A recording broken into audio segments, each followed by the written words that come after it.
the quadratic formula and the discriminant. So this lesson is all about using probably most people's favorite way of solving a quadratic equation. That's using the quadratic formula. Now you guys probably all seen the quadratic formula from algebra 1. It's this thing, right? X equals negative b plus or minus b squared minus 4ac all over 2a. That whole thing. Now, let's talk about where it comes from, though. Because it's actually fairly obvious where it comes from. That is, if we just look at a normal quadratic function right there, and we do what we did last lesson, which is complete the square, you're going to get the quadratic formula. And that's all this little part right here is to show you. Like, hey, right, remember how we did this? And you can't have a number in front, so you divide by that number, so divide everything by 2. Over here, they divide everything by a. And then we're like, okay, we want to get the x's by themselves, so we move over the 1/2. In this case, we move over that ugly fraction right there.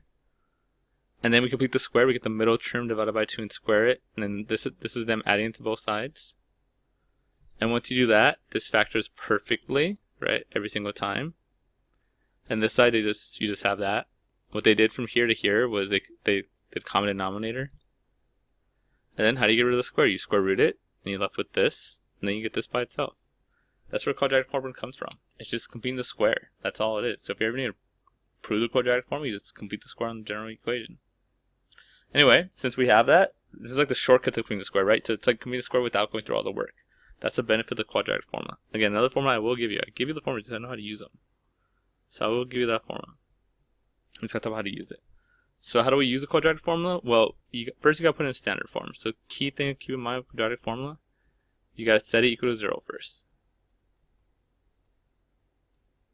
So you want to put it in standard form because you have ax plus bx plus c equals 0. Much like completing the square, since quadratic formula is just completing the square, it always works. And that's a benefit for quadratic formula. It always works. So there's only 2 methods that always work, and that's complete the square, quadratic formula. And for a lot of people, complete the square, quadratic formula is a little easier. So let's just do an example of how to use this thing. So I'll give this right here. Remember, quadratic formula is x equals negative b plus or minus b squared minus 4ac all over 2a. So just like before, step 1 is set equal to 0. So I get x squared plus 6x minus 16 equals 0. Now if we're going to use to complete the square, sorry, the quadratic formula, a is 1. Remember, a is a coefficient, not the thing. B is 6, and c is negative 16.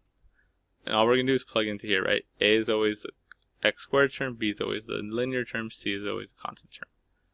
So x equals negative 6 plus or minus 6 squared minus 4 times 1 times negative 16 all over 2 times 1.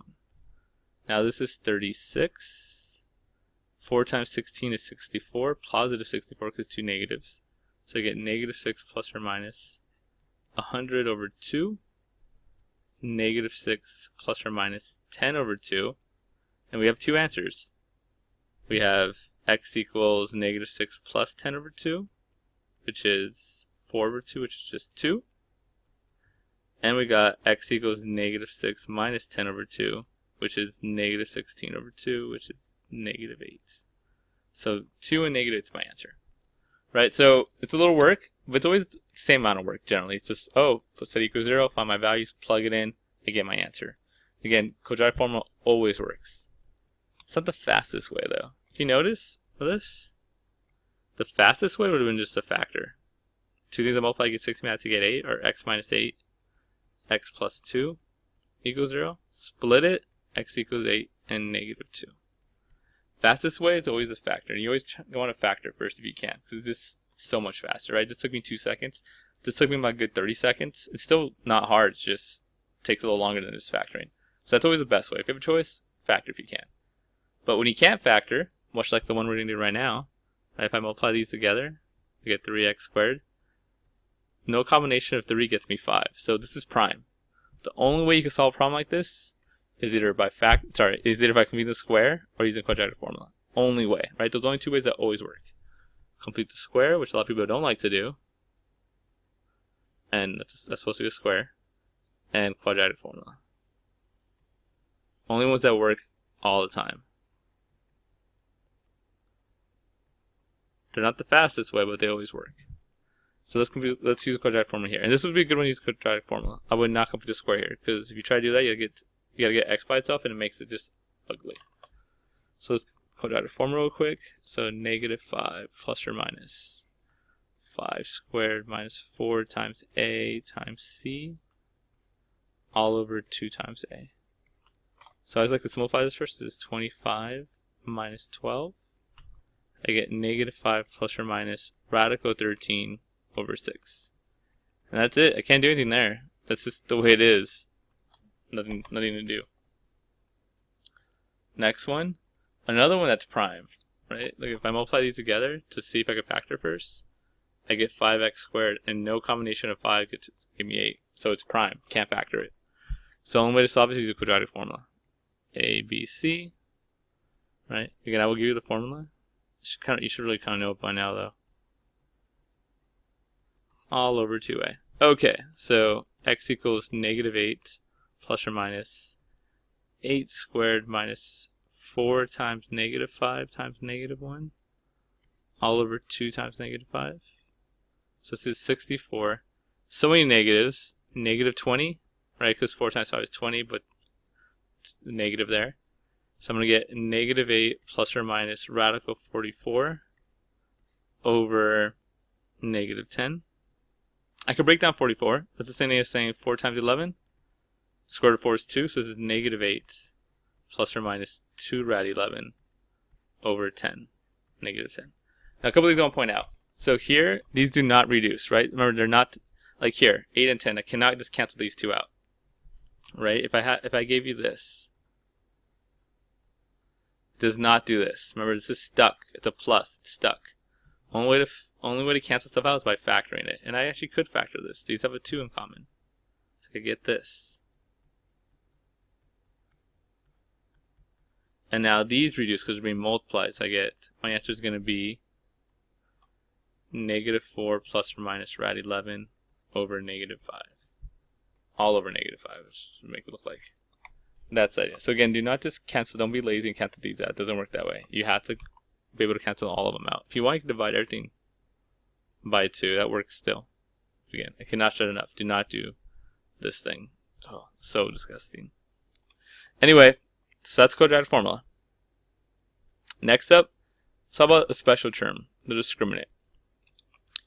Now, discriminant has to do with the number of solutions. That's all it's about. So discriminant tells you how many solutions. Tells you about the solutions. So what's going on? The discriminant is the thing underneath the radical. So we know this is our quadratic formula, right? But if we only care about the stuff underneath the radical, that b squared minus 4ac, that tells us things. So really, we have 3 choices. The thing in there could be negative, right? Like, what if I gave something like that, and the inside thing is a negative? Well, what happens there is you get an imaginary number. Imaginary number means that you have, if it's negative, you have no real roots, right? It doesn't cross ever. So when that happens, you have no real roots, or also known as too complex. Right? So if the discriminant's negative, look what happens, right? If the discriminant's negative, I get an imaginary number, so I have no real roots. They're all imaginary roots. And what does that look like? That means you don't cross. Because remember, x-intercepts are real roots. So if you get a negative, that means you have no real roots, and that means you have no x-intercepts. So that's the first one it could be. Second, what if that thing's a 0? Right? What if the discriminant's a 0? So you get something like this. Well, this cancels out. You just get -3 over 2. You get one answer. Remember what happens when you get one answer? It's a double root. So if the discriminant equals 0, there's only one real root, which we call a double root.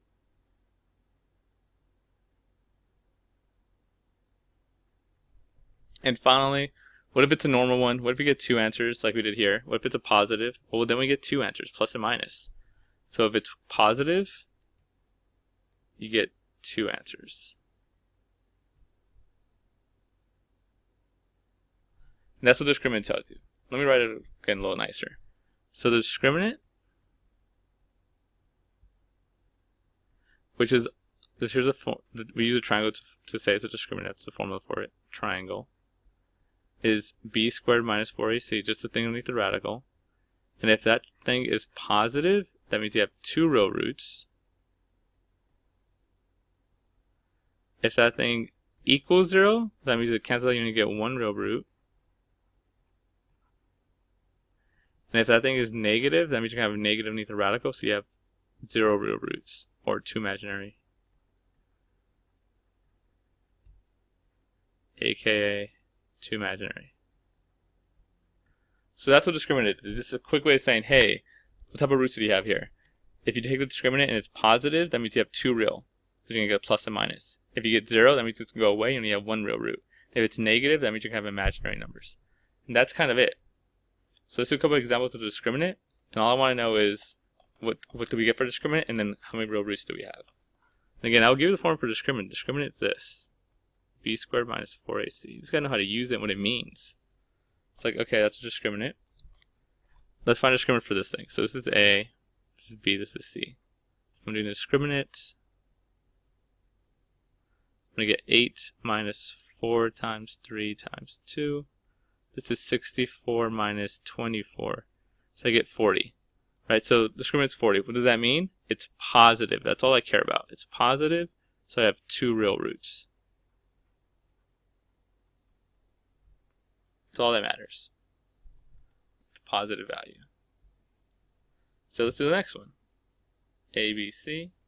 So discriminant b squared minus 4ac. I get negative 6 squared minus 4 times 2 times 9. 36. Now look what happens here. Negative 8, 72. 36 minus 8, I get negative 36. So this is, again, all I really care about is it's a negative. If it's a negative, I'm going to have imaginary numbers. So this is 0 real roots. Or 2 imaginary if you want to say it. So 0 real roots. Last one you probably could guess. This is A, B, C. 8 squared minus 4 times negative 16 times negative 1. I get 64 minus 64, which is 0, which means I have 1 real root. So it's a little tricky, right? My answer is 0. That means if you're doing the formula, that's a 0. So you're going to get 1 answer. So 0 is 1 real root. Negative is 0 real root. So that's the only part that's a little tricky. But that's this lesson.